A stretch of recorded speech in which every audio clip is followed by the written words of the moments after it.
जय हिंद, वंदे मातरम। दोस्तों, सीटेट के सुपर फास्ट एनालिसिस में आप सभी का स्वागत है। दोस्तों, आपको हिंदी के 91 से लेकर 120 तक के क्वेश्चन के 5 मिनट में आंसर बता रहे हैं हम। आप मिला लीजिएगा, कोई भी यहां पर व्याख्या नहीं है, केवल क्वेश्चन देखो और आंसर मिलाओ। कोई भी बुकलेट हो, आपको 91 से लेकर 120 के बीच में ही ये सारे क्वेश्चन मिलेंगे, ऊपर नीचे। चलिए, पहला क्वेश्चन आपके स्क्रीन पर कुछ ऐसा पेडागोजिकल कॉन्सेप्ट, 15 क्वेश्चन पेडागोजी के मिलेंगे। पहले कहता है कि उस युक्ति का चयन कीजिएगा जो नीचे दिए गए 4 ऑप्शंस में है। कहता है, मैं भाषा पर ध्यान केंद्रित रखती हूं, यानी कोई महिला की बात है, कोई शिक्षिका की बात है। मैं इस बात का पूरा ध्यान रखती हूं कि यह सही हो। अगर यह क्वेश्चन आपके एग्जाम में आया है तो आंसर हो जाएगा स्वनिरीक्षण, यानी ऑप्शन नंबर 4 हो जाएगा। 92 नंबर हिंदी में पेडागोजिकल कॉन्सेप्ट कहता है कि कक्षा 2 के विद्यार्थी एक कविता गा रहे हैं, यह मेरी नाक है, यह मेरे कान है। कुछ ऐसा कोई क्वेश्चन मिलता हुआ आया है तो अगर आपने क्या मारा है, 92 का आपने मारा है 4 मारा है, तो यह बात भी आपका समग्र भौतिक प्रतिक्रिया के साथ चला जाता है। 93 में अगर क्वेश्चन देखा जाए दोस्तों, तो यहां पर आपका बहुत अच्छा प्रश्न पूछा गया था। विद्यार्थी पिछली इकाई से लेकर 5 प्रश्नों के उत्तर समूह में देने का काम कर रहे हैं। वे अपने सवालों का दूसरे समूह के साथ अदला बदली करते हैं। जब अदला बदली होती है दोस्तों, तो आपको पता होना चाहिए सहपाठी आकलन होता है, क्योंकि आपस में मित्रगण जो है आदान प्रदान कर रहे होते हैं। इसलिए विकल्प हमारा 93 का 1 चला जाएगा। इसी तरीके से 94 में अगर क्वेश्चन आया कि मुझे यह बहुत काम पसंद है, जब अध्यापिका मुझे एक कार्ड देती है। अगर कार्ड वाला अगर कोई क्वेश्चन है और आपसे कहता है कि शिक्षार्थी की प्राथमिकताओं के साथ शिक्षार्थी की टिप्पणी की पहचान कीजिए, तो यहां पर भी आपका आंसर हो जाएगा, जब मैं गतिबोधक तरीके से संलग्न रहती हूं तो मुझे भाषा अच्छी तरह से याद हो जाती है। क्यों? क्योंकि गतिबोधक का मतलब होता है कि वहां पर संबंधी अभिनय, और अभिनय हमेशा गतिबोधक के साथ। अब देखो, याद करना कोई नहीं निगेटिव यहां पर इसलिए होगा क्योंकि याद करना का मतलब है चारों ऑप्शंस में याद करना आया हुआ है, इसलिए गतिबोधक के साथ यह क्वेश्चन आंसर चला जाएगा। 95 की बात करेंगे तो इधर मिलेगा आपको 95 में आपका अभिकथन ए है और तर्क आर दिया गया है। अगर आपने देखा है कि विद्यालय में प्रवेश करने वाले सभी बच्चे अपनी आयु अनुसार भाषा में सक्षम प्रयोग होते हैं, भाषिक और सांस्कृतिक विविधता के कारण वे अपनी योग्यताओं का प्रदर्शन नहीं कर पाते हैं, तो आपको हम बता दें 95 का जो आंसर अगर आपने मारा है 4 आंसर हो जाएगा। ए सही है परंतु आर गलत है, क्योंकि यहां पर लगाए निगेटिव ऑप्शन, बिल्कुल गलत है। ठीक है ना। चलिए 96 देखिएगा। कक्षा वी का, यानी कक्षा वी का मतलब है कक्षा 4 या 5 की बात कर रहा है, तो कक्षा 5 का जो है मंजीत, यानी कक्षा 4 से भी प्रश्न आए हुए हैं इस वीडियो में, और कक्षा 5 से भी आए हैं, कक्षा 3 से भी आए हैं। अगर आपको ईवीएस और सीडीपी की बात करें तो इस तरीके के प्रश्न बहुत आए हैं। किसी का नाम लेकर कह दिया कि कक्षा 3 में, कक्षा 4 में, कक्षा 5 में। तो मंजीत से अगर कोई प्रश्न है दोस्तों तो आपको पता होना चाहिए। ये थोड़ा सा बच्चों के लिए परेशानी का सबब बना, यानी इस क्वेश्चन का जो आंसर हो जाएगा 96 का, वो हो जाएगा 4 नंबर, यानी ऑप्शन नंबर जाएगा 4 के साथ, उपयोगितावादी के साथ। ठीक है ना। 97 की बात करेंगे। एक माँ ने इस बात की ओर ध्यान दिया कि उसकी बच्ची कभी कभी ऐसे शब्द बोल जाती है जो ना तो उसने कभी किसी वयस्क से सुने हैं और ना ही अपने भाई बहनों से सुने हैं। इस बात को लेकर वह भ्रमित है कि आखिर ऐसे कैसे हो गया। तो यह हो जाता है दोस्तों व्यवहारवाद, क्योंकि व्यवहारवाद का मतलब होता है कि व्यवहार में आई हुई चीजों का प्रयोग कर रहा है कोई।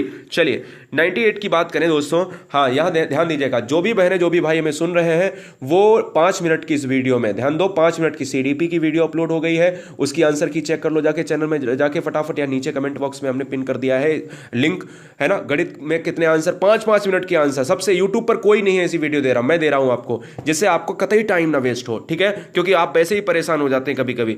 कौशलों की बात करें तो कौशलों के उस समूह को क्या कहेंगे जो बच्चे औपचारिक पठन निर्देश शुरू करने से पहले विकसित कर लेते हैं। तो 98 का जो आंसर जाएगा वो ए के साथ चला जाएगा, उद्गामी साक्षरता के साथ। ये कठिन क्वेश्चन था। 99 की बात करें। हाँ, संस्कृत भी दिया है, ईवीएस दिया है, हिंदी दिया है, सीडीपी दिया है, साथ ही साथ इंग्लिश की बात करें, सारी चीजें आपके स्क्रीन पर हैं, सारी चीजें हमने अपलोड कर दी। जाइए देखिए जाके फटाफट।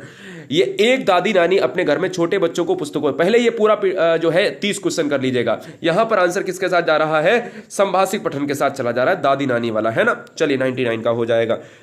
100 क्वेश्चन आपके स्क्रीन पर आ चुका है, ये वाला।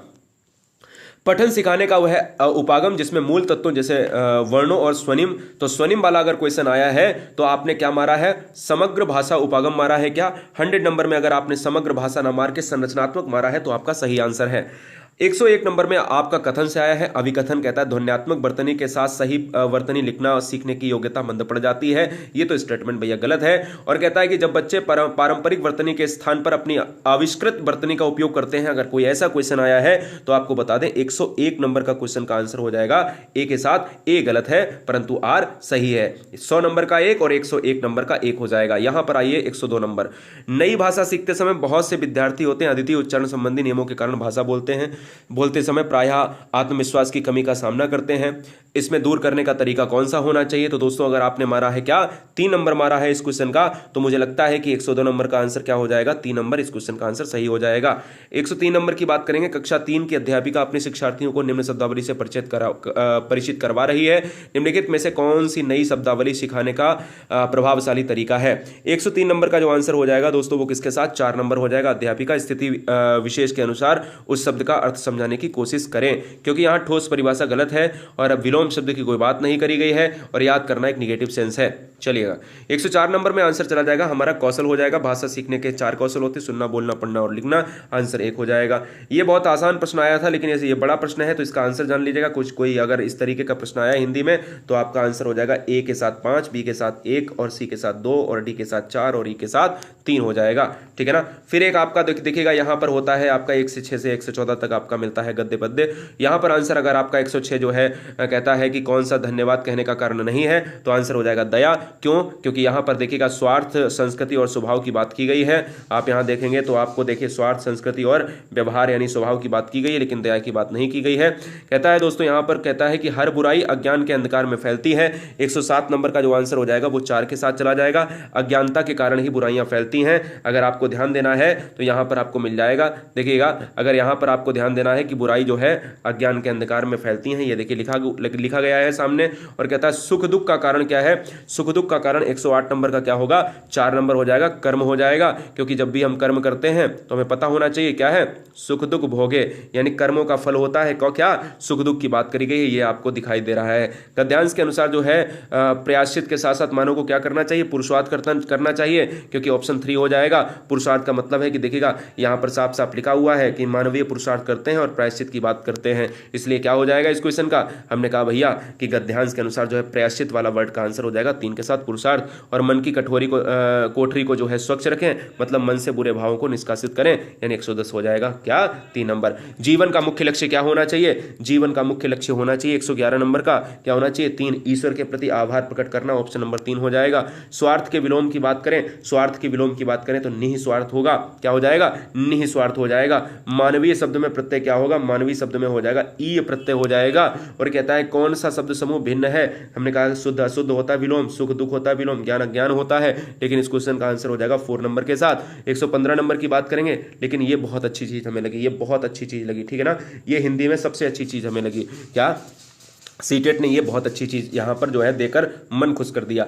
आया समय उठो तुम नारी, युग निर्माण तुम्हें करना है, आजादी की खुदी नींव में तुम्हें प्रगति पत्थर भरना है।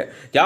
आया समय उठो तुम नारी, युग निर्माण तुम्हें करना है, आजादी की खुदी नींव में तुम्हें प्रगति पत्थर भरना है, अपने को कमजोर न समझो, जननी हो संपूर्ण जगत की कौरव हो। यानी नारी के लिए। आइए अब क्वेश्चन करते हैं 115 से 120 तक। 115 नंबर कहता है कविता का मुख्य स्वर क्या है? भैया क्या युग निर्माण है या स्त्री शक्ति है? स्त्री शक्ति हो जाएगा, क्योंकि स्त्री के बारे में। कविता के अनुसार स्वतंत्रता प्राप्ति में स्त्री की भूमिका क्या है? स्त्री की भूमिका है दोस्तों संज्ञान योग्य है, क्योंकि ये तीनों ऑप्शन बाद बाकी गलत हैं दोस्तों। ठीक है ना। स्त्री के लिए विशेषण का प्रयोग नहीं किया गया है भैया। सबला, नीव और गौरव सब प्रयोग हुआ है, लेकिन अवला नहीं प्रयोग हुआ। 117 का 3 हो जाएगा। 118 में देखिए स्त्री की निर्माणकारी शक्ति में भाव में किस पंक्ति में दिया गया है? निर्माणकारी शक्ति में। देखिएगा आया समय उठो तुम नारी, युग निर्माण तुम्हें करना है। निर्माणकारी का मतलब है युग निर्माण तुम्हें करना है। 118 का ए हो जाएगा। कविता के अनुसार स्त्री क्या है बताइए? स्त्री को क्या माना गया है? स्त्री को माना गया है 119 का 3 माना गया है। स्वयं की शक्ति को पहचानना होगा, क्योंकि लिखा हुआ है दोस्तों कि कहीं ना कहीं पूरा स्त्री जो है, स्त्री के बारे में स्त्री को जगाया जा रहा है। जननी हो संपूर्ण जगत की, एक नान यहां पर क्या कह रहा? जननी हो संपूर्ण जगत की। मैंने कहा कि अगर इन पंक्तियों में अगर अलंकार की बात की जाए, जब किसी भी चीज को वही बता बता दिया जाए तो वहां पर हो जाता है रूपक अलंकार। तो ये वीडियो देखने के बाद सारे बच्चे यहां पर क्या कर लेंगे, सारे बच्चे संस्कृत से लेकर जितने भी हैं, गणित से लेकर 30-30 क्वेश्चन मात्र 5 से 7 मिनट के अंदर पूरा एकदम से वीडियो को यहां पर एनालिसिस कर लें, आंसर मिला लें, कोई भी आपका बुकलेट नंबर हो। जय हिंद, वंदे मातरम। वीडियो को लाइक कर लें और अपने 5 मित्रों में जरूर शेयर करें क्योंकि ये वीडियो बहुत सुपर फास्ट है। Love you guys.